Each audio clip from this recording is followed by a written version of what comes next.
All right, well, I think now is a good time to get started here. First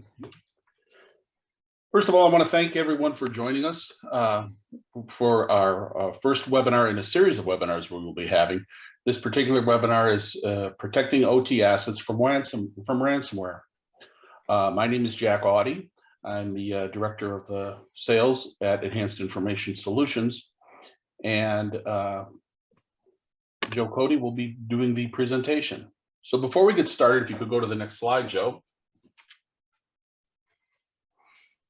Some logistics. First of all, the presentation will be followed by Q&A. If at any time you have questions in the lower panel within the control panel, you will see Q&A. Just click that and we will keep track of those questions. We'll save them for the end and we'll make sure that they are all addressed.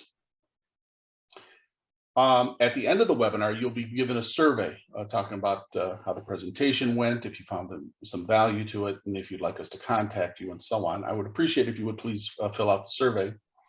And yes, this webinar will in fact be recorded, and what we'll do is we will provide everybody that registered a link to that presentation. Okay? Next slide, please. So I wanted to start off with talking a little bit about who Enhanced Information Solutions is, who we are. Enhanced Information Solutions, we've been around for about a little over 25 years, and we provide consultancies, consultant services, as well as products for our customers. But the big purpose of our objective here is to maintain long-lasting, successful relationships with our clients and partners. We need to make certain that we are always providing value, and if we are not, then we're doing something wrong, and we just won't do that. All right. Next slide, please. So about EIS, we have like I said, we have consulting services, and about 80% of our clients are repeat clients.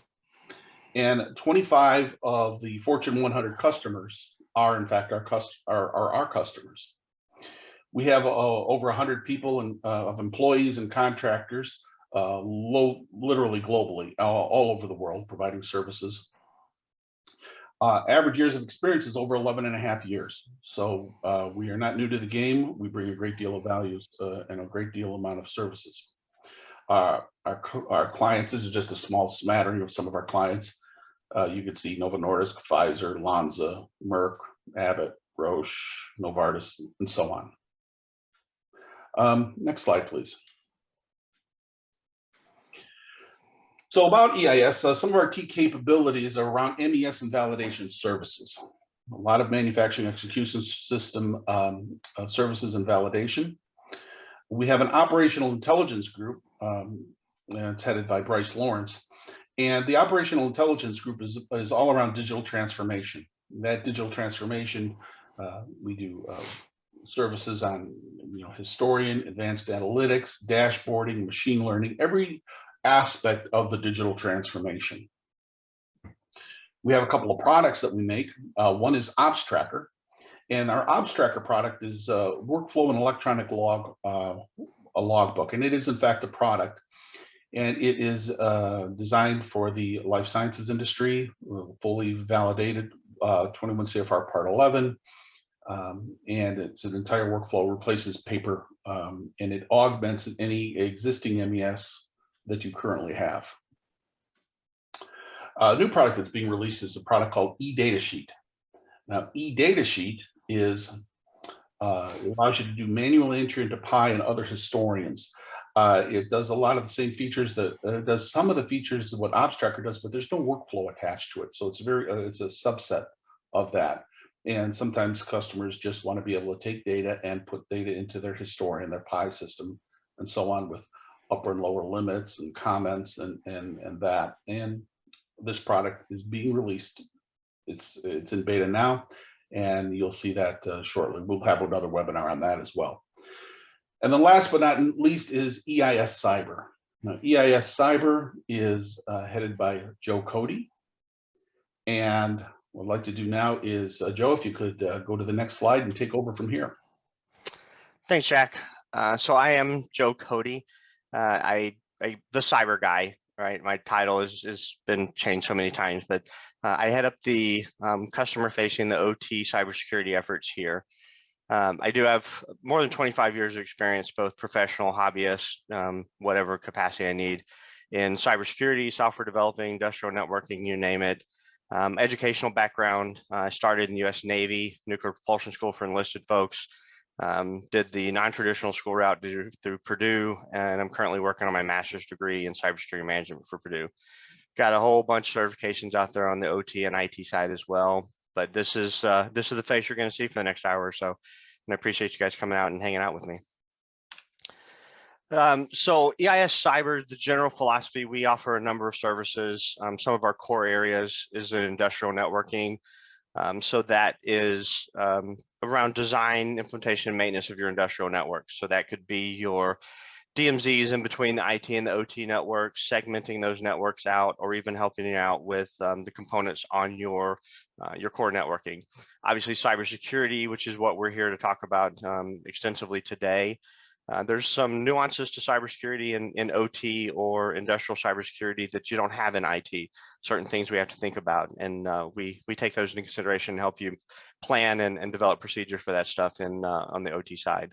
And then another big piece of the puzzle is the patch management services, right? So patching systems, we all know we need to do it, but sometimes it's a little daunting figuring out how do I really do that in this environment where stuff may be so old, Microsoft is actively trying to prevent me from patching it. And then also integrating vendors and firmwares and other devices as well. So we do a lot of work around helping customers figure out how to get a grasp on that very complex topic. So we want to do a quick poll here because it's going to be of interest. I think we all knew about the Colonial pipeline event. So I have a question for you guys around Colonial. So out of curiosity, how many of these OT assets actually got infected with ransomware out there? So I'm gonna keep this poll open for about a minute and a half, and let you guys kind of think about that, right? We all kind of knew about the Colonial pipeline. We're going to talk about it in the presentation here. It's one of the reasons we're all here. One of the reasons we're talking about ransomware and OT. But I'm curious what the feel is on exactly how many of these really critical OT assets got nailed with this dark side ransomware.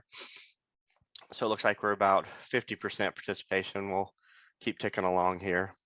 And if you're not familiar with this, if you're not in the US, it was obviously a big deal in the US. We'll talk about it and provide a little background. You can always do the old ABC 1, 2, 3. I think I can guess the answer. So we got a couple of folks still yet to respond. Give it just a few more folks here.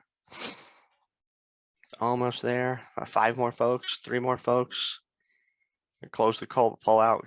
Going once, going twice, and we're closing it. So we'll share the results out here. So pretty even distribution. Most of you guys think it was more than 5,000. That seems the big winner.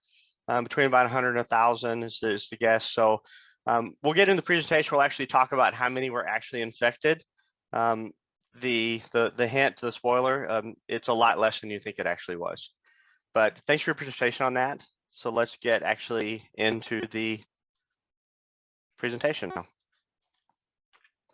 So protecting OT assets from ransomware. As I said, I am Joe Cody. I am with Enhanced Information Solutions.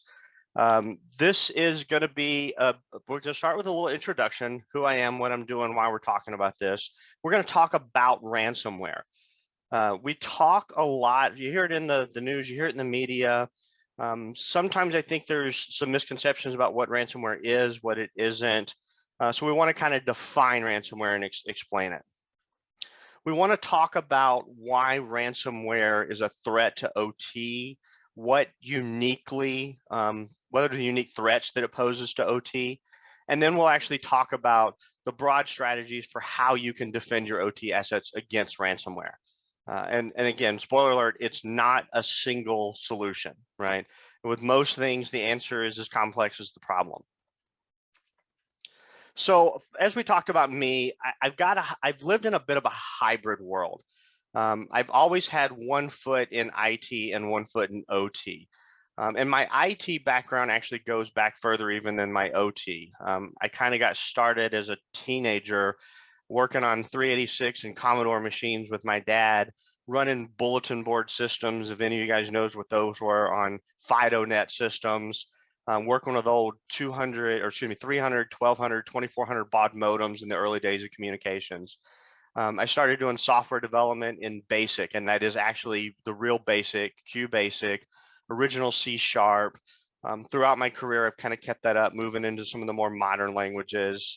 Now I work with C, C#, Java, Python, Perl, you name it. I do a lot of that, PowerShell scripting, those type things. And I still do quite a bit with networking, both on the IT and the OT side. I do work in penetration, ethical hacking, certified in both of those. Although my focus and interest is not so much applying those to IT and business systems, as it is working more on the OT systems, doing penetration testing, ethical hacking for OT systems, which, as you can imagine, introduces its own set of problems. But on the OT side, I spent a lot of time over in there as well. I'm not just an ivory tower guy, so to speak. I did come out of the Navy. I've worked with heavy equipment. I've worked in a variety of industries, nuclear power, offshore oil, steel mills. As a consultant, I've also worked in chemical plants, refineries, life sciences. I've got a lot of background in PLC, SCADA, DCS, both from the engineering programming side. I kind of made a name for myself in industrial communications. I spent a number of years as a professional, particularly with the OPC and communications in that front. I've taught industrial communications at the collegiate level. It's very interesting to me. Not a lot of people like it, but I do. Maybe I'm glutton for punishment, I'm not sure. So I really have a lot of experience in both sides. And then about a little short of maybe 10 years ago, I decided that I needed a bit of a new challenge, that OPC just wasn't kicking my rear end enough anymore. And so industrial cybersecurity seemed to be the right fit. Some members of my family, particularly my dad, were in the IT cybersecurity. And as we would talk, I would look at what was going on there and said, you know, we have a lot of those similar systems, and I think similar problems are going to be facing us in OT, but nobody's thinking about this stuff. So I had the fortune of getting in and starting to think about these things and starting to try to solve problems for OT cybersecurity before a lot of the world was even considering them. So things to know as we get into this.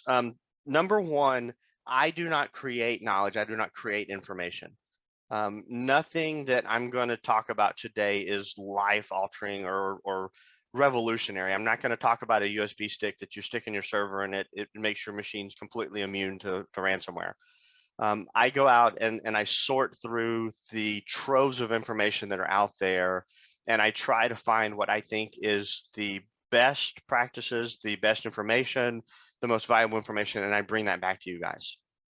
In the same vein, I don't assume I'm the smartest person in the room, whatever that room is. OT cybersecurity is a relatively nascent field. It's new and it's constantly changing. Even if I were so presumptuous to think that I knew everything about it, in 15 minutes, there's going to be new information. So if you go through this talk, you listen to everything I say, and you go, you know what, Cody has no clue what he's talking about. He's just way off on a limb. I'm okay with that. You're not going to hurt my feelings in the least bit. I encourage you to take a questioning attitude on anything as complex and as valuable as this. So everything I tell you, take it with a grain of salt, run it across the does that make sense test, talk to other subject matter experts, read stuff, and come to your own conclusions with that wealth of information. And the last thing you're going to figure out is I don't read from my slides. My slides are meant as a talking point for me to kind of keep me on task, avoid me from getting off on too much of a tangent. It's going to happen. We're going to have tangents.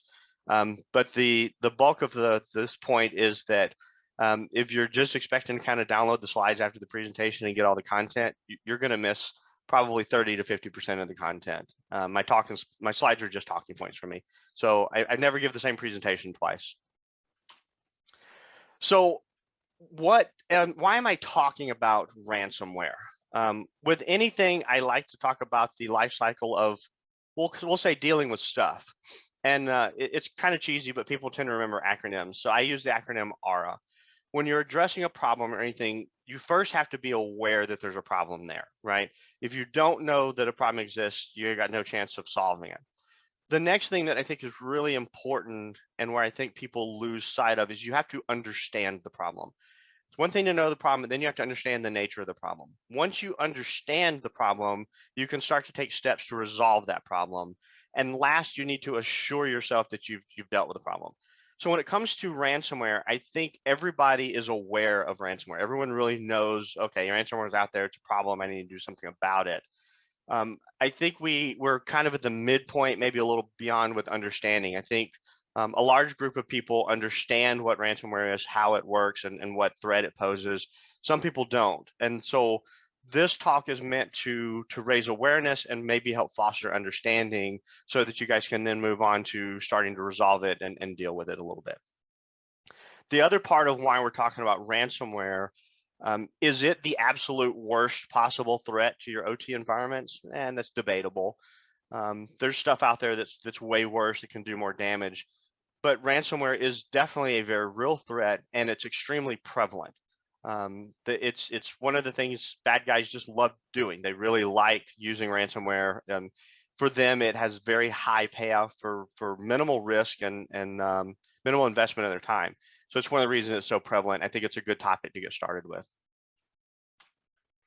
So what exactly is ransomware? Well, it's a subset of malware, malware being any kind of bad software, stuff that's designed to do bad things. A lot of times ransomware gets associated with the encryption piece. If this encrypts my software, it's ransomware. If you think about the name of it, ransomware, that is really the defining factor in classifying something as ransomware. Somebody is going to take something of yours and hold it for ransom. Usually it's data, it could be entire systems. So if you had software that was consistently executing a denial of service attack on you, and in return for stopping that, a bad actor was demanding money, that's a type of ransomware.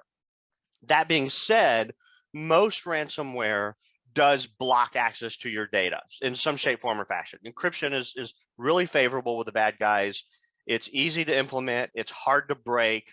Again, anything these guys are doing, they want to maximize their rewards while minimizing their risk and the amount of effort that it takes on the part. These guys, I'll stop short of calling them lazy, because they really do spend a lot of time to do this stuff, but they want to get the most bang for their buck.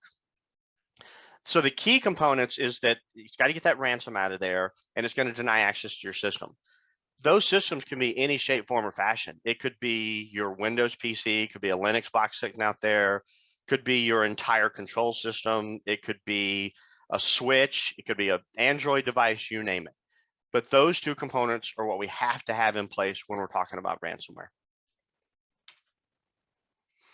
History of ransomware actually goes back a little ways. The first real ransomware was in the late 1980s. There was a piece of malware called PC Cyborg. I remember it as actually the age Trojan. We had it run rampant in some of our systems, and it went on floppy disk, and it just locked the floppy disk, and people had to pay to get their money back. Modern ransomware, people know, is there's WinLock, CryptoLocker, WannaCry. I mean, there's almost a new strain every day. Excuse me. I do have to apologize. I'm getting over a little bit of a summer cold here, so I'll probably stop to cough a couple of times in the presentation. One of the big things that's really propagating ransomware right now is this concept of malware as a service or ransomware as a service. And it usually involves two or more bad actors. And so what a very common model of this is that one bad actor is really good at writing software that can spread itself. Doesn't do necessarily anything else. It just gets into a network and spreads like wildfire. Another bad actor is really good at writing ransomware software that gets on a machine. Maybe it encrypts everything, exfiltrates data really, really well, and it can handle all of that. So these two companies may get together, and the first company goes, well, you know what? You give us your software, we'll put it as a payload, a delivery vehicle inside of ours, and we'll get your software all the way out there, and we'll work together and figure out what percentage cuts we're going to take. I mean, it's becoming a business model for bad guys. It's almost like mob style deals where this is a business, this is a sustainable revenue stream. And anytime you have sustainable revenue streams or business models, the people involved have a vested interest in keeping it going. So some stats on ransomware, and most of these stats come from Sophos's 2021 white paper on the state of ransomware. So in 2020, they reported about 37% of companies that they surveyed were hit by ransomware, and about 54% of those attacks were successful. So if you combine those two stats, almost 20% of companies had successful attacks against them in 2020. The average ransom paid out by a mid-sized organization was just shy of $200,000 US. The average total loss, counting the ransom, lost productivity, the whole deal, was almost $2 million US. And then the interesting statistic around our industries, around OT, was that 36% of the respondents of the manufacturing sector reported an attack, and almost half of those attacks were successful. Energy, oil and gas, and utilities, the number was the same, 36%, but 2/3 of those companies had successful encryption. Now, Sophos accounts that to a number of things, the most likely of which is the fact that these industries use older legacy stuff. We all know that, right?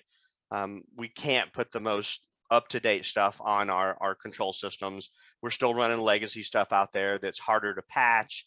Vulnerabilities don't get addressed. And in some cases, like with Microsoft operating system, Microsoft just doesn't support these things anymore. The other thing that was interesting was that energy, oil and gas, utilities was the sector that was most likely to pay the ransom. Again, Sophos's thinking on that was that these are critical infrastructure. If your data is encrypted on a nuclear power grid or a refinery, you're going to be more willing to, you're anxious to get that data back, so you're more willing to pay the ransom. Colonial Pipeline, we talked about that, right? The breakdown here, kind of the highlight points. Dark side ransomware accessed Colonial systems via a compromised VPN account. How exactly that account got compromised, they don't know and probably will never know, but it was a legitimate remote login account that they got the username and password for. Colonial experienced at least partial shutdowns for about 5 days, from May 7th to May 12th of 2021. There was at least 100 gigabytes of data exfiltrated. That window actually took less than 2 hours. So they got all 100 gigs out in less than 2 hours. Colonial proactively shut down their OT systems to prevent infection. Ransomware did not get on a single OT appliance or device. That's a big important note. Ransomware did not get on a single OT appliance or device. They did not have the confidence in their segmentation or their ability to track the software. They could keep it from getting into the OT systems, so they shut those systems down proactively, prevent infection. And then the big number at the end of this was the 75 Bitcoin, almost 4.4 million US, that they paid out to recover the data. And the Colonial CEO reported that he did not know how widespread the infection was, and they didn't know how long it was going to take them to restore their systems. So based on that, they made the decision to pay the ransom. These are the highlight points. These are why we're here today and what we want to do to prevent something like this from happening to somebody else. So how does ransomware actually work? Well, if any of you are familiar with the MITRE framework, MITRE kind of lays out some specific steps for how software malware goes through its process. And so a couple of these are terms you'll see in the MITRE framework. The first thing is initial access. And when we look at that, we talk about the usual suspects first, right? An infected file in an email attachment, phishing so that somebody can get your username and password in order to just manually install the software, compromised accounts. You'd be surprised how many usernames and passwords are sitting out there in text files that circle not just the dark web, but actually are available on the public internet. Exploiting vulnerabilities, that's actually a big deal as well, right? Is your system is out there exposed to the internet for legitimate purposes, right? You have a web server that's facing out, or you have an accounting payroll server that needs to be able to connect to your banking system. These have to be connected to the internet. And if the bad guys can find a vulnerability in the software that's running there, they can potentially get on there. And then the other thing we talk about is droppers, removable media. So USB sticks can potentially be an issue, things like that. Once they've got the initial access, then they go through persistence, evasion, and escalation. So they're trying to make sure they can stay in the systems. They're trying to avoid detection by your intrusion detection, your antivirus, any of that fun stuff, or people just noticing, hey, my computer's doing something really weird. And lastly, is they're trying to escalate to administrative privileges so they can do more damage. They can spread themselves out. And then lastly, they deliver their impact, right? Where they're actually starting to exfiltrate data. They may be encrypting data. They're doing what they're designed to do. And actually, CERT New Zealand, so the computer or cybersecurity emergency response team from New Zealand, put together a really good graphic here. Now, one of the things you're going to notice is a lot of, especially on the initial access stuff, does this really apply to OT systems? No, it really doesn't, right? We would hope being the operative word, that you don't have email servers exposed to the internet all the way down at your lowest levels of your control system. But it's impossible to 100% deconnect or disconnect the IT from the OT in this. So as much as possible, we're going to focus just on the OT, but we do need to understand how the stuff works, even in the IT environment a little bit. So what we're really going to focus on today is the middle and the right section there, the consolidation, preparation, and the impact on target. You need to rely on your IT guys. That's going to be a big theme here, right? If we set things up right, if our network is right, if all of our defenses are in place, the IT guys kind of are going to be your sacrificial anode. You're going to find out about the ransomware before it ever threatens you, and you can use their unfortunate position in the network as an early warning system for yourself. If you have a chance, grab this graphic from CERT NZ. It is really good. And it does bring up another good point that I want to talk about, is that ransomware and the information that are being put out is not a uniquely American thing. We on this side of the pond tend to get egotistical a little bit and assume that NIST and CISA are the only ones doing good work, and that's not the case at all. Ransomware is a worldwide problem, and there are a lot of agencies around the globe that are doing some really good work. So don't be afraid to look at Europe, Southeast Asia, and some of the other places that are doing some good work around this. So how does it get into OT? That's one of the things we're really concerned about. So every now and then, a lot of places have external facing connections into their process control environment, their OT environment. That could be service endpoints for a cloud connection. That could be vendor gateways so that the vendors can get in and support or monitor your system. Especially in the COVID world, right? We have a lot more remote access than we used to have before. So any of these connections that can potentially go out to the internet are a way that ransomware could make an initial compromise into the OT environment. You're going to find I am a huge proponent of a good risk management program and a risk-based approach to cybersecurity. Everything that I'm saying here, even though I may present it in a negative or a potentially bad light, it's not necessarily bad or negative, right? If you do your due diligence, you look at it, you execute a good risk strategy on it, it may very well be that your particular company needs that for business operability. There's nothing in the world wrong with that. Just make sure you're understanding that, that aura, make sure you're aware and understand the risk of doing some of these things. Your IT OT connection is the most likely scenario for how the ransomware is going to get into OT, right? It's almost impossible in this day and age to maintain a true air gap. And NIST even has some grumblings of whether the term air gap should be completely stricken from the definition, that it's not possible. But we have connections from the OT to IT. We need to get that data from the lowest level up into the plant manager's office, the executive's office, and in some cases all the way out to the cloud. And those connections can be used for ransomware to traverse from the IT back down. And I got a bullet point here that points out that these connections include temporary connections, right? So if you've got an engineering laptop that you plug into the OT environment to do programming with, and then you disconnect it from the OT environment, but then you go plug it into an IT or hook it up to the internet to get Windows updates or something, ransomware can use those temporary connections in order to infect that laptop while it's connected to the internet. And then when you go back and plug it into your OT environment again, it can traverse from that laptop into the OT environment. So when you're identifying threats and vulnerabilities in your risk plan for ransomware, you have to be aware of these temporary non-persistent connections as well. Infected external media is certainly a possibility. Not all ransomware targets USB and removable media, but there is some out there. So having good USB policies, external media policies, those are a good key. Excuse me. And then intentional installation, you have to be aware of that. We don't want to think about it, but it is a reality that sometimes your employees are not happy, or if you are being targeted, it is not beyond the realm of possibility that a bad actor with sufficient resources and motivation could identify employees within your organization or contractors within your organization and simply throw a large enough number at them to just have them put a USB stick into a server somewhere. So that is a possible way that ransomware can get into OT. So you've gotten hit.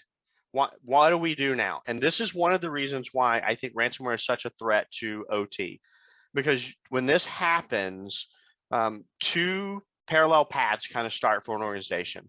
The first path is we're gonna pay the ransom and just get our data back. And then the second path is, no, we're not paying these guys. We're gonna implement our disaster recovery plan. And both of these have problems in OT. So I want to take you through the process on both of these so you can kind of understand why I'm concerned about ransomware. So let's say you decided to pay the ransom. There are a number of questions you have to ask yourself. First of all, do you know who hit you? Do you know who you're going to pay? Have they asked how much the ransom is? A lot of times the bad guys are going to base their determination on how much they're going to ask for on how much they were able to get, how much they were able to lock you out of, what your business, what your market capitalization is. So just because you got hit today doesn't mean you're going to know what the ransom is in an hour or 2 hours. Then you get into questions, bureaucratic questions. They're asking for $5 million in ransom. Do you have the spending authority to that? Does your boss have the spending authority for that? What do you have to do to figure out who has the authority to spend $5 million to buy the ransom back? Does procurement know how to buy cryptocurrency? These guys aren't going to ask for a purchase order number. They're going to ask for cryptocurrency to help mask their identities. Does your procurement system even have the ability to pay in cryptocurrency? And then the big one is, are you required to report this? Are you required to report to a federal agency, a government agency, a local agency that you've been hit? And then while you're figuring all this out, you're going to be down. How long is it going to take you to figure all this out? I think it's not unreasonable to say if an OT organization is hit with ransomware, it's safe to say 1 to 2 weeks is a minimum that you're going to be down while you figure out how to pay the ransom. So let's say you decide to go the opposite direction. You decide to recover your backups. First question is, have you got the attack contained? If you start recovering from backups with the attacks ongoing, probably not going to work out so well for you. Is the ransomware out of the live system, right? Have you gotten it out of the system? Do you need to establish a restoration environment isolated from the live system so you can start restoring systems and have confidence that the infection isn't going to propagate into your restorations? And then we get into the logistics of the backup itself. Do you actually have backups? Are the backups good? Has anybody checked to make sure that, well, you know, Acronis said we were backing up, but when I went and looked at the backup, it's just a bunch of bogus data. The backups themselves may be infected with ransomware. Ransomware may have gone after the backup. So you got to know if your backups are any good. How long is it going to take you to actually restore, verify, and bring the backups online? And again, the same question applies. How long are you going to be down while you're figuring all this out? Same path. I don't think it's unreasonable to say a week to 2 weeks you could be down while you figure all this information out. So ransomware, this goes back to the question I asked early in the presentation. Is it the worst type of malware out there? No, but it has certain nuances around it that make it really kind of a pain in the rear end. So the basic approach to ransomware defense, in our view, involves 3 things: network architecture, patch management, endpoint protection, and disaster recovery. The philosophy here is your network architecture is going to be your best defense against making sure it doesn't get in your environment in the first place. Patch management, endpoint protection minimizes the ability of the ransomware to propagate once it gets down there. And then disaster recovery incident response is it got in, it found a foothold. This is my last resort of getting it out without having to pay. So these are your three basic steps. So what do we talk about with network architecture? It's absolutely your best defense. I don't think, again, I'm not creating knowledge here. I think all of us know this. All of us have seen this, whether it's from NIST or CISA or any other document out there. IT to OT is good, right? Having a firewall between your IT and OT, not intermixing those, that's good. IT to DMZs to OT is even better. The reason being is that when you set these things up right, and we'll look at a drawing here in a minute, you create logical kill points, right? For those of you who've come out of maintenance background, if you think about electrical isolation or hydraulic fluid isolation, you try to find points where you can valve things off and you protect critical parts of the system. This is the exact same concept we're doing here, right? And this can be as simple or as complex as you need. If you want to put in 5 or 6 or 7 or 100 different DMZs with different systems in these DMZs that can be logically segmented in an emergency, there's nothing wrong with that. Just make sure your tolerance, your organizational tolerance is good with that. Conversely, if your organization says, you know what, just having one kill switch from IT to OT is all we really need, that's fine too. Find your comfort level and put it in place. Right. So if we look at this drawing is out of the ISA 62443 drawing, and so it's one architecture. I'm not necessarily endorsing this one or not, but if you look kind of where each of these firewalls are in place, the cabling from the upstream or downstream of those firewalls are very logical kill points for isolation. And with a network as complex as this, you can have 2 or 3 or 4 different levels of isolation. Right. The first hit, almost always your first notice of ransomware is going to be up in that either that level 5 or that level 4 zone, right? IT detects there's a problem. So level 1 network isolation, what do? We go pull the cable in that firewall that connects level 3 and level 4. At that point in time, everything downstream from there can continue to work. Are we at 100% efficiency? No. Any of our cloud services are disconnected. Anything going up to the enterprise desktop's disconnected, right? So the users who are used to being able to log into their Pi or enterprise historian and be able to do stuff right from their desktop, that's down, but our plant is still running, right? Same concept. Well, we missed it.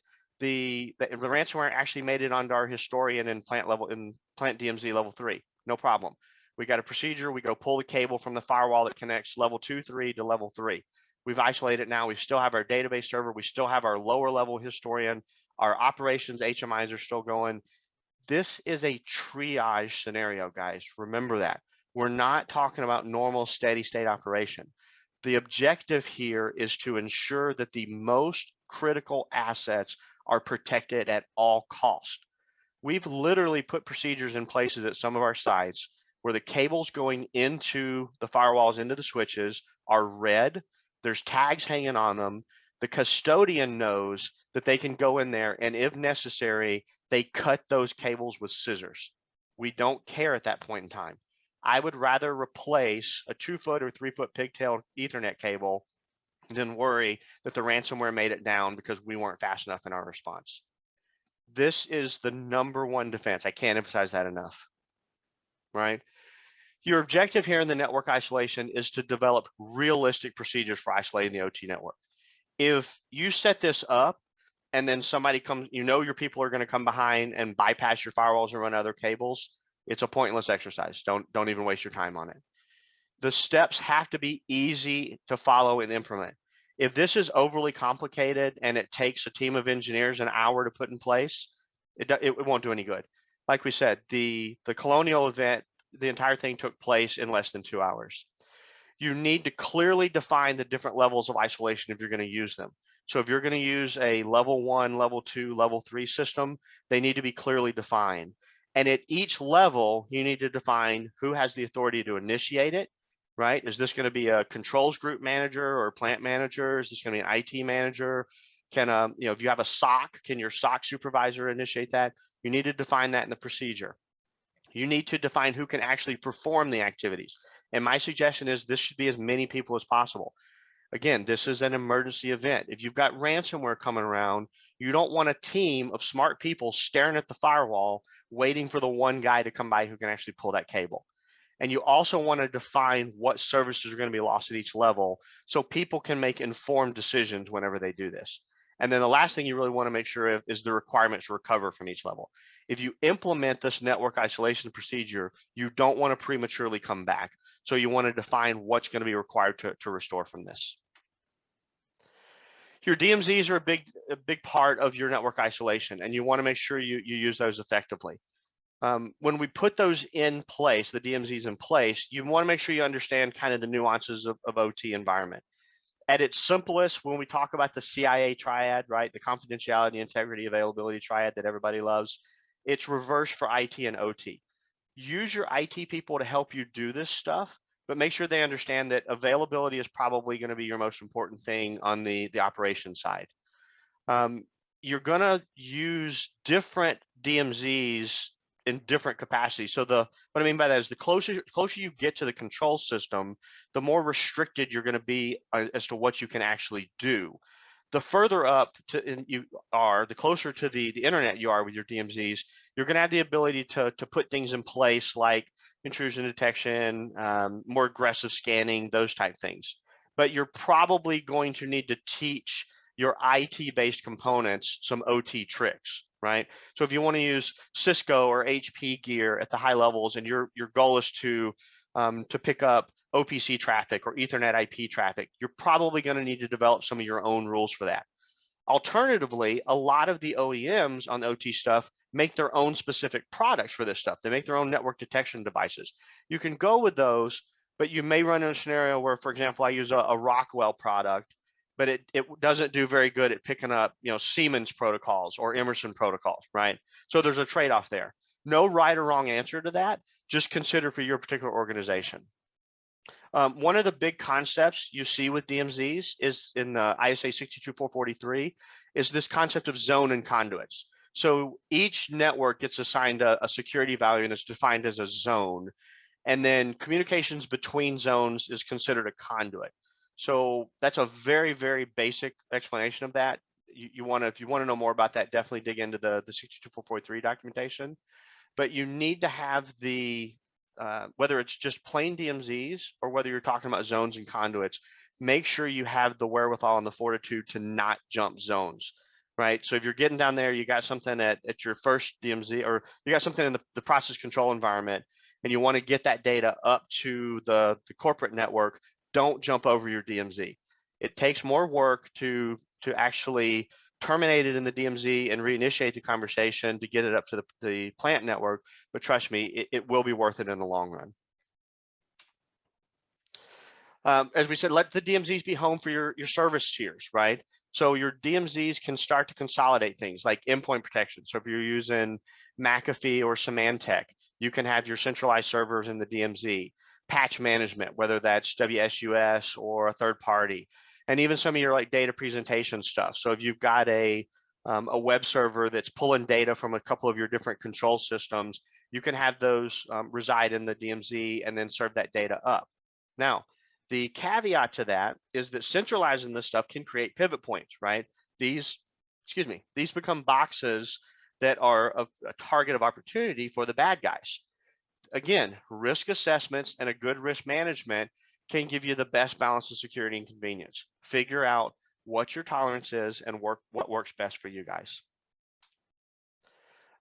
We talk about the endpoint protection. This is a key, right? So now we're moving from the conversation beyond the network piece of it into protecting your stuff. So whatever happened. They got past the network defenses. The network isolation didn't catch it in time. They're into our environment. The first thing to do is to make sure you've got endpoint protection on the boxes. Most of your modern control systems, the vendors have endorsed at least one or two endpoint protection products, right? So McAfee, Symantec, those are two of the big ones. I think, I've even seen Kaspersky and Malware approved on some of those. The problem comes in that because most of the vendors only approve one or two solutions, you could wind up installing multiple solutions. We do recommend you still follow the OEM's guidance on this. You can then take those solutions and you can roll them up into larger monitoring reporting solutions, right? Or a SIEM, something like that. That's useful for getting, it's almost building a baby SOC, a baby security operations center. So you kind of understand what's going on at the lower levels. Where the difficulty really comes with your endpoint protection is a lot of that non-PC based component. So you've got switches, you've got firmware devices that are out there. Ransomware, I'm not going to say it never goes after those type things. That's generally not its objective. There's not as much concern for ransomware with those type devices, but other types of malware there is. So it's something that you want to keep in mind. When you can't install endpoint protection on an actual appliance, you have to leverage other things like your network-based protections or your defense in depth concepts, right? Patch management is the big piece of protection down here. It's extremely rare that malware or ransomware is going to exploit a 0-day or leverage a 0-day exploit. They're usually using known vulnerabilities. So if we can patch our stuff, we can make sure that those vulnerabilities have been removed. You starve the ransomware out, right? It makes it extremely difficult for it to propagate and do its thing. Granted, that's easier said than done in OT. In OT, we generally look at a patch management lifecycle that broadly follows these steps, right? You get a new patch released, you got to check for the applicability, right? What does this patch apply to, and do I have that environment in my environment? Then you got to go to the vendor and make sure that that vendor has approved that patch. Have they tested it? No. Okay. When will you test it? When will it be okay to put in place? Even if they have approved it, you probably want to do some testing of your own. You want to determine the criticality of the vulnerability that this has taken over. Is this just a minor graphics patch, or is this a print nightmare or WannaCry vulnerability that we really need to patch? Based on that determination, you want to schedule the patch, and then lastly, you actually want to deploy it. The life cycle kind of is fluid based on your industry and your risk tolerance, right? Like, so life sciences has to deal with FDA validated stuff, whereas a packaging line may not have as big of a deal. You got to know your particular environment. The big deal here, though, is because we depend on the OEM so much to test these patches with their stuff, we're never going to be day of release patching stuff. We're probably not even going to be month of release patching stuff, right? I think the objective for all of the organizations in OT is to set realistic goals, right? 90 days, 60 days, 30 days from the release of a patch, and continually try to meet those goals and improve on them, right? You can improve the process, do so, but you absolutely positively cannot patch these systems without considering the safety and operations involved in that, right? So that's the most important caveat when you're dealing with patch management and OT. You got to do asset management. That's a big part of the patch management. You have to understand what you've got and who's managing the patches for it. Microsoft's pretty easy, right? There's a ton of tools out there, some free, some paid, to run asset management on your software. The major OEMs are pretty easy, right? So, there's, again, a number of vendors, Dragos, Clarity, Armis, that run software that can manage those assets. But what about your next tier OEMs? So we're talking like your Red Lions, your Matricons, your Kepware. Do you know where all those are installed? What about self-contained stuff, right? So you bring in a third-party contractor and they come out and they do some custom graphics on your HMI, and so they're making changes to VB script on the back end, or they brought in they're just dropping in a DLL that things are taken care of, or they just copy a folder in, it doesn't actually get installed anywhere. There's an executable running. Are you aware of all this stuff? You got to test the stuff, right? Your best bet is going to be to test an offline environment. If you can't do offline, you want to do a backup or secondary node. If that fails, if you've got virtual machines, you want to take clones. But the law of diminishing returns does apply here. You're not going to be, May is not even the right word. I can guarantee you're not going to be able to replicate 100% live environment.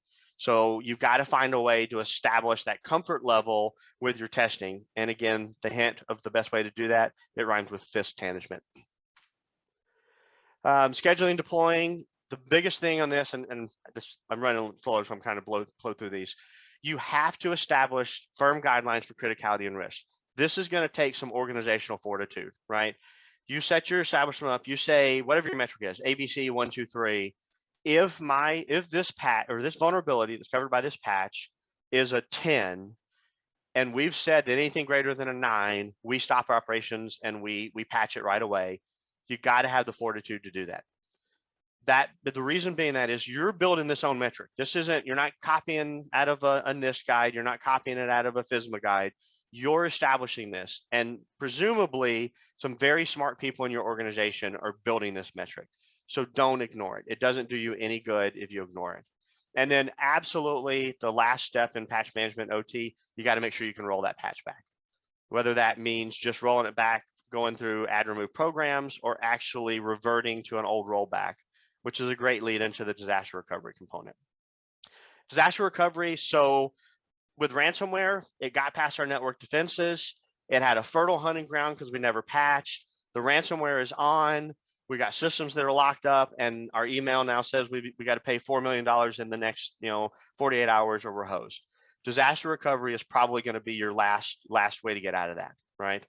There are dozens of DR providers out there. I'm not going to point out any single solutions provider. Find the one that's right for you, and then make sure you implement it properly. Excuse me. The biggest problem with DR is too often it gets misconfigured or is not done properly. Food for thought on these. Don't just necessarily back up your raw data, back up configurations as well. That includes switches, firmwares, things like that. Your backups have to be protected from ransomware. More and more ransomware is going after the backups. So you need to make sure those backups are somewhere where the ransomware can't get to it. But it also needs to be readily available to the people who are going to have to use those backups, whether it's for testing or for the actual recovery. If you're doing offsite backups and your people can't get to the backups for 3 days, that might not be a great solution. When you're doing the backups, you want to verify that it was both successful and that it actually backed up good data. That is a bigger problem than you might think. Your component may show that it's successfully backed up, but then you go look and then there's a 0-byte file. That's probably not useful backup. You want both long-term and short-term storage. So you need to consider more than just one backup. Ransomware can sit dormant in a location, so it can install itself, sit there for 30, 60, 90 days, and then go active. So if you're backing up the ransomware, that's probably not a great backup. And then the other thing to remember is that your ransomware consideration for backup is only one part of your overall disaster recovery plan. You're also considering things about natural disasters, complete loss of site or units, things like that. So don't get pigeonholed in just on the ransomware component. Disaster recovery is part of your overall incident response plan. You need to, not a lot of OT places or OT organizations have incident recovery plans. It's okay to use your IT incident recovery plan as a starting point, but the biggest thing is remember there's an environmental health and safety component to OT that usually doesn't exist in IT. So when you're evaluating your IT IR plan and its applicability, 3 things always ask yourself: if something happens in your OT environment, is there going to be an environmental impact? Are we going to discharge something to air and water that could hurt people?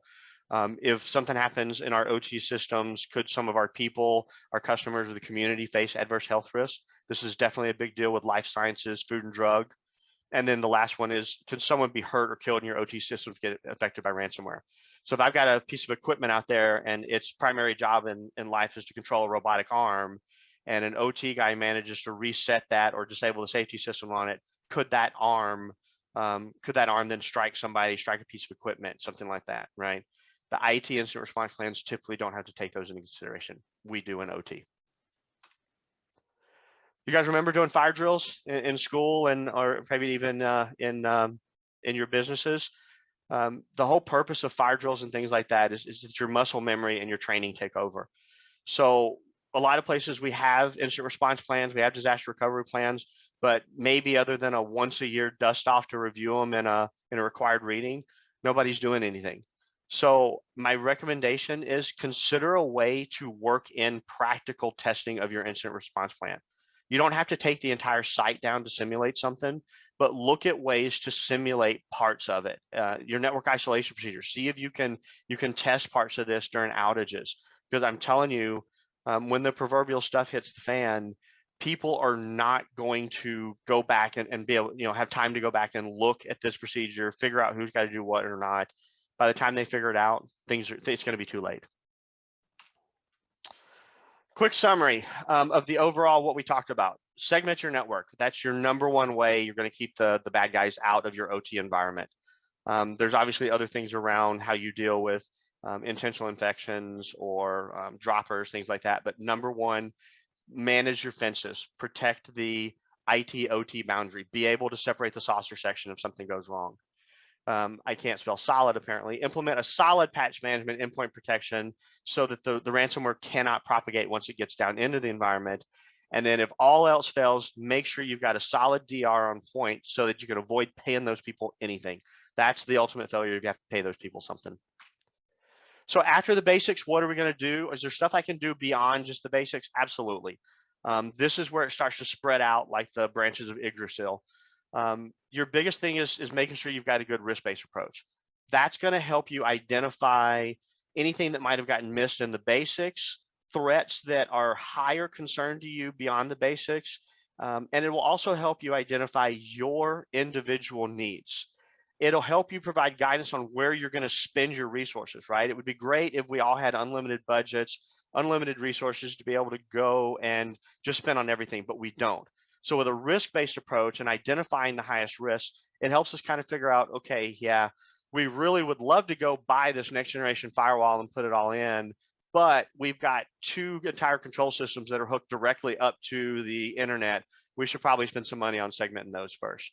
And then the last thing a risk-based assessment does, or risk-based approach does, is it provides a standard method for doing iterative assessments, right?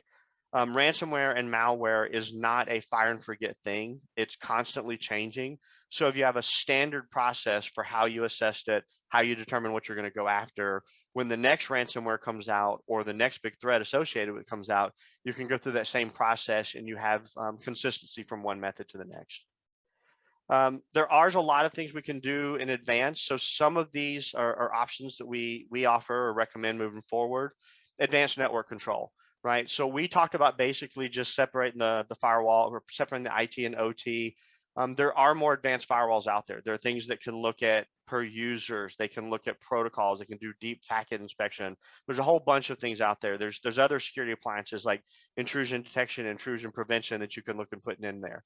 Once you get your network segmented, that's stuff you can look at. Advanced account control, right? If you want to start leveraging really tight role-based access control so that you limit who has access to all parts of your environment. That can include something as simple as network drawings, right?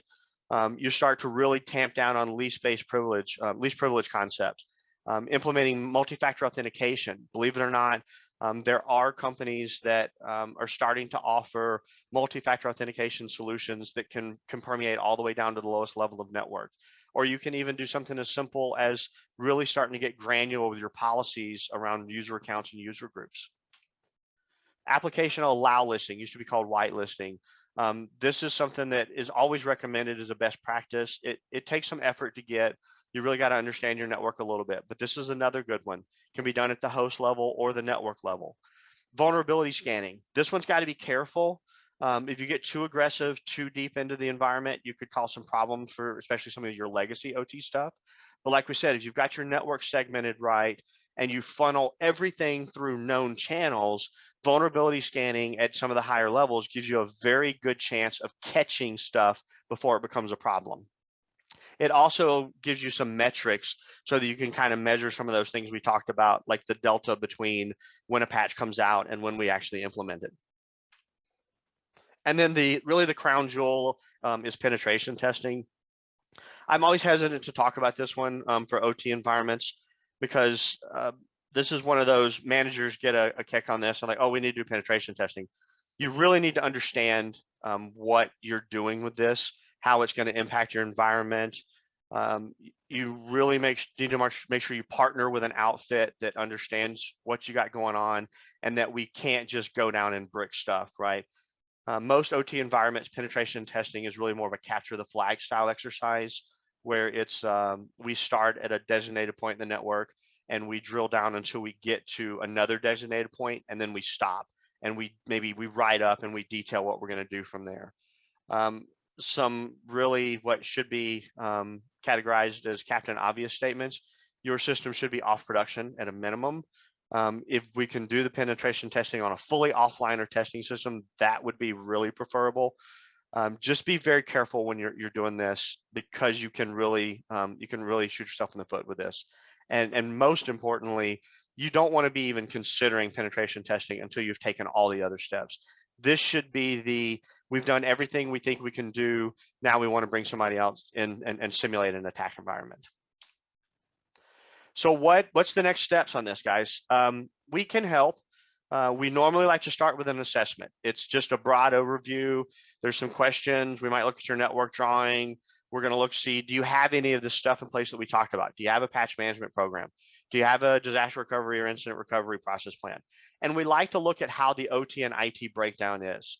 I've hinted about it a little bit, but haven't come right out and said, your IT guys really can help you a lot, if for nothing other than being a sacrificial anode. Like I said, the probability is that the ransomware is going to hit your IT environment first, and those guys can kind of take one for the team for you, and help you preserve those critical functions. So we like to see what the relationship is and how the IT and the OT breakdown is, who does what, right? If there's security or network appliances down in the OT environment, does the OT group have a dedicated resource for people to do that, or does IT take care of that? Those are some things we like to know in the assessment. After the assessment, we'll usually then kind of help you figure out what's the best way to go. If you have an established risk management process, that helps here, right? Because we'll do the assessment and then we'll kind of prod you to say, well, hey, what's your risk approach say? If you don't, we might, putting a risk-based approach in place might be the next step. Failing that, we'll use a risk-based approach to help you figure out what the next goal and objective is. It's impossible for me to sit here and just throw out a blanket statement that says what the next step is, because everybody's going to be a little different. Everybody is going to have a different maturity level. Everybody's going to have different things in place. Everybody's going to need different things. And our goal is always to just help advise and recommend. We don't want to dictate anything to anybody. We want to be a trusted partner on this. So closing remarks, this is really important. I know I talked about a lot of stuff here that can be really scary. I'm not trying to spread FUD. I'm not trying to spread fear, uncertainty, and doubt. The ransomware talk isn't as bad of one, but when I start doing demos on password cracking and things like that, sometimes people just, they almost go into vapor lock, right? And I definitely don't want that to happen. I want you guys to understand that this is definitely a fight worth fighting. There's not value in just throwing up your arms and going, oh, well, the bad guys are going to get me no matter what I do, so I just shouldn't do anything. No, that's definitely not the case. This is a fight worth fighting. There is a huge dollop of altruism in what I do here. I'm definitely shaking the tree for EIS. I want you to use EIS. I'd love for you to use our services, but most importantly, I want you to use somebody.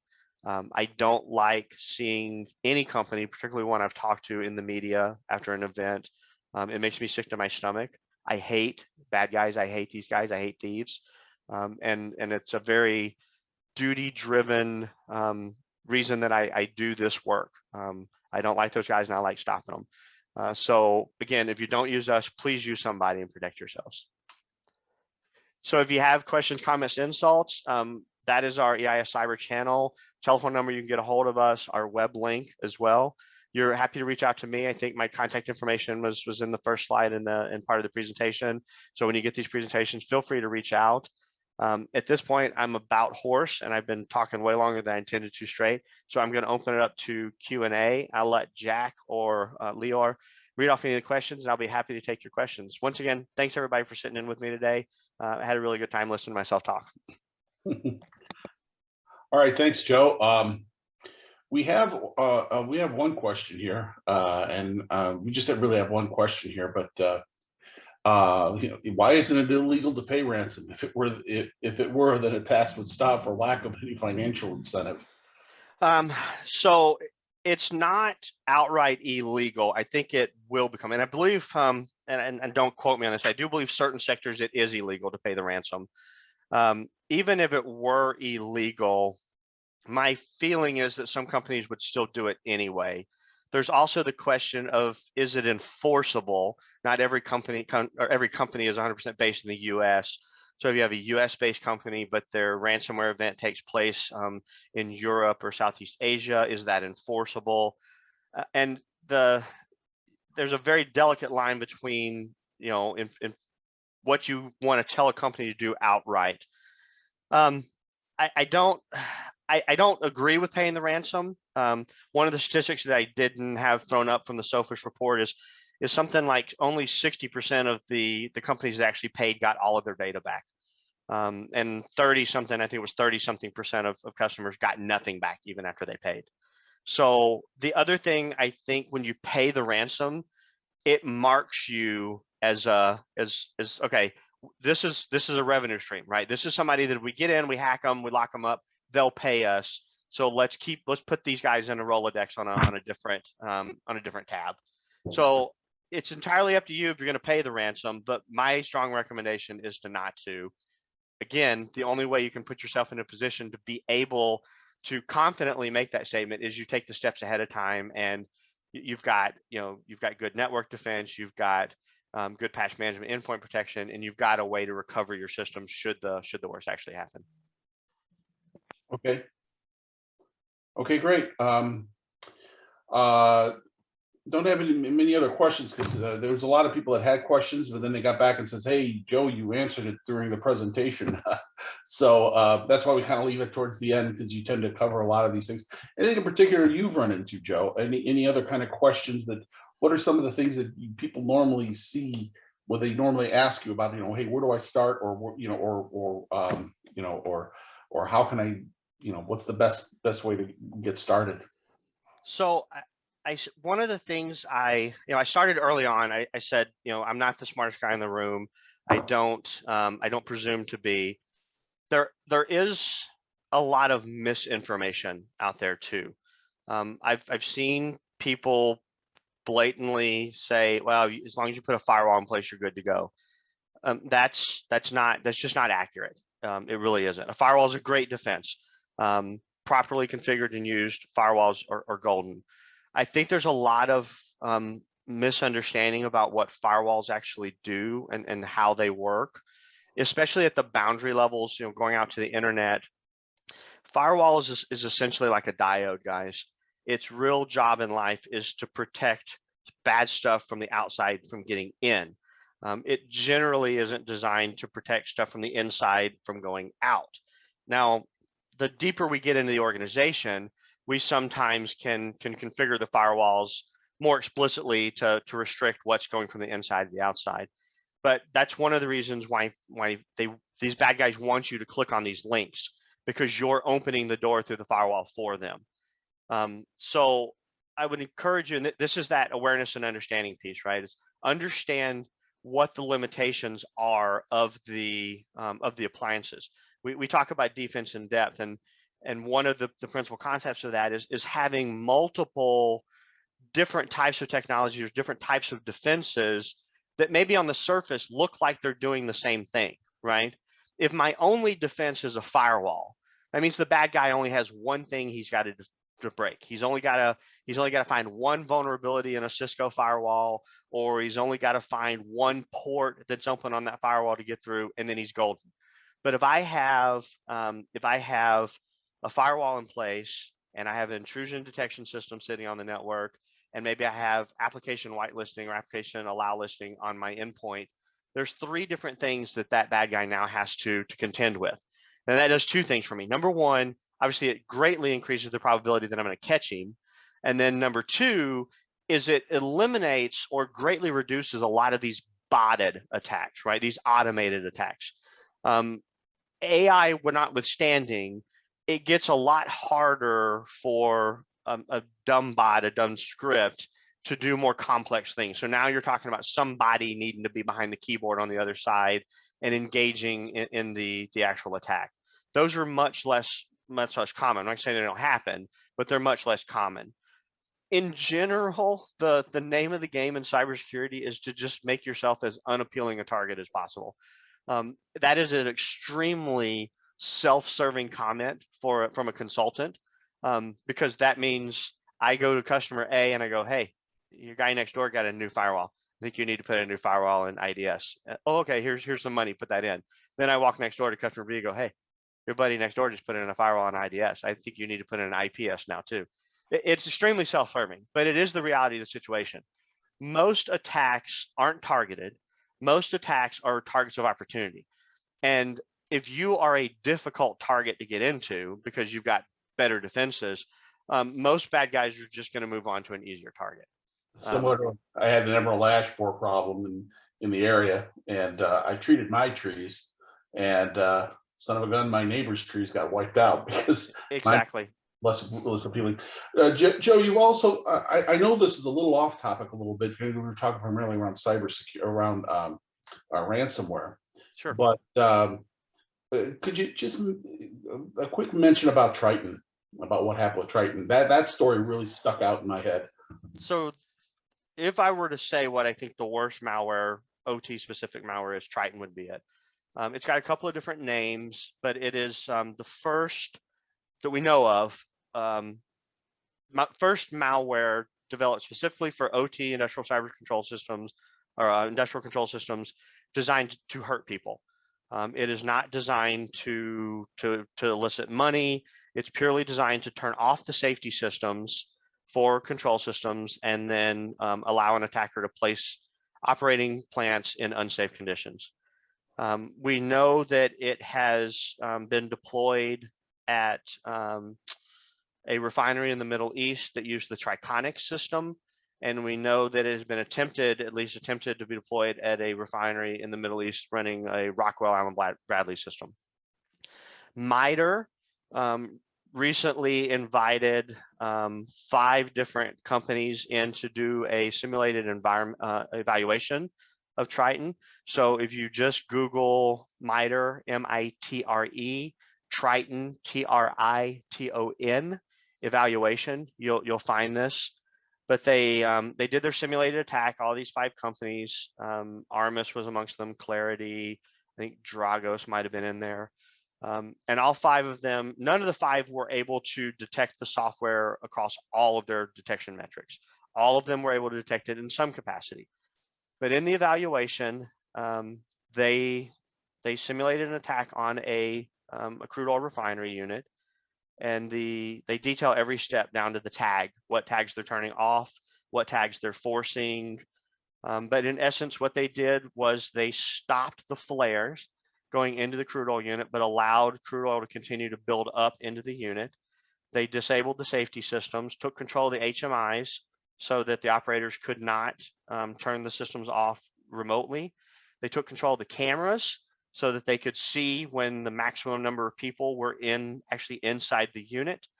And with forces in place, once enough people had gotten out there and they had critical mass in the stacks, they reignited the burners, ignited all of the highly flammable materials, and caused an explosion in the units. Depending on where in the world this was, I mean, casualties could have been in the tens or hundreds of thousands, right? If you'd done this at an operating refinery in Houston, Texas, in the United States, who knows how many people you would have killed versus, a refinery out in the middle of nowhere in a very rural part of the world. This is a bad piece of malware. I don't like it for obvious reasons. It has a very similar initial access, evasion, and escalation process as any other malware out there. So all the stuff we've talked about for ransomware, how to protect yourself against ransomware, applies to almost any other form of malware. It really does. The biggest thing is on the impact phase, right? With ransomware, you can use disaster recovery and you can kind of go, okay, yeah, we got hit, we recover from this. When Triton delivers its payload, no amount of disaster recovery is going to take back the lives that are lost or changed from something like that. So the ransomware is a little easier in that you get a little bit of a do-over. Triton, not so much. Thanks.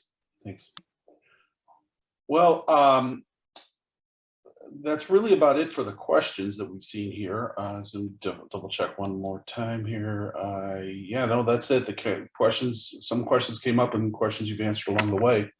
So I think that's really about it. What I'd like to do is thank you, Joe, and thank you everyone for attending this webinar.